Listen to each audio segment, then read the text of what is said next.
যারা আমাদের আবেগ নিয়ে খেলে তাদের সাথে এবার আমরা খেলবো। কেন? Mind it. কি হলো আবার? শোনেন নাই, এই ধোকাকোলা এটা তো ওই জায়গা। এই মুসলমানের দেশে আমার ভাইয়ের ভূমিকে দখল করে আমরা তাদেরকে বলতে চাই, ওই লাল পানির ভেতরে আমার মুসলিম ভাই বোনের রক্ত ভাসছে। আমরা সবাই এই ঈদে কোকা-কোলা সহ সকল পণ্য বর্জন করি। গ্রামের একজন সাধারণ মুদি দোকানদারের কাছে গিয়ে একজন ভাই একটি কোক বা কোকা কোলা চাইলেন। ভাই এটা কোক দান তো। পবিত্র দোকানে অপবিত্র জিনিস বেশি না আমি। কোকা-কোলা একদম ধোকাবাজির দিন শেষ। তোমাদেরকে দেখাবে ধোকাবাজির ফল কেমন। আসসালামু আলাইকুম ওয়া রাহমাতুল্লাহ। সম্মানিত দিনী ভাই ও বোনেরা, আসুন বর্তমান বিশ্বের সবচেয়ে বড় সন্ত্রাসী রাষ্ট্র ইসরায়েলের উৎপাদিত কোকা কোলা সহ সকল পণ্য বর্জন করি। আসসালামু আলাইকুম রহমতুল্লাহ বারকাতু। গ্রামের একজন সাধারণ মুদি দোকানদারের কাছে গিয়ে একজন ভাই একটি কোক বা কোকা কোলা চাইলেন। তিনি বললেন, আমাদের ফিলিস্তিনি ভাই বোনদের রক্তে রঞ্জিত পণ্য আমি বিক্রি করি না। সুবহানাল্লাহ, এটি ইমানের দাবি। যে পণ্য বিক্রি করে আমাদের ভাই বোনদেরকে হত্যা করার জন্য অস্ত্র নির্মাণ করা হয়, অস্ত্র তৈরি করা হয়, যেই পণ্য বিক্রির মাধ্যমে তারা অর্থনৈতিকভাবে শক্তিশালী হয়ে আমাদের নিরীহ ভাই বোনদের রক্ত ঝরাচ্ছে, প্রতি মুহূর্তে তাদের বাড়িঘরগুলো ধ্বংস করে দেওয়া হচ্ছে, সেগুলো আপনি কিনবেন? তাদের অর্থনৈতিক হাতকে আপনি শক্তিশালী করবেন? আরো অস্ত্র নির্মাণের জন্য, অস্ত্র তৈরির জন্য আপনি অর্থ যোগান দেবেন? আপনার ইমান কি সেই কথাকে সাপোর্ট করে? ন্যূনতম ইমানের অধিকারী যদি আপনি হয়ে থাকেন, তাদের পণ্য বর্জন করুন। এটি কোরবানির মাস, এটি কোরবানি ত্যাগের মহিমায় মহিমান্বিত হোক, আর আমাদের এবারের ত্যাগের অঙ্গীকার হোক।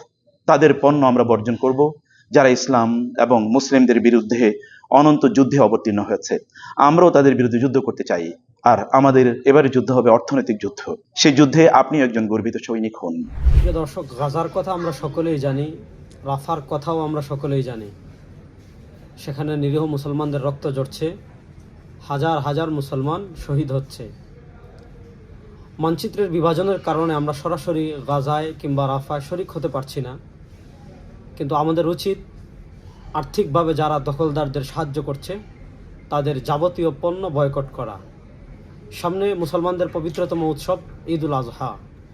এই ঈদ উল আজহাতে গাজায় ফিলিস্তিনে মুসলমানদের রক্তের সাথে যে নামটা মিশে আছে সে নাম কোকা-কোলা।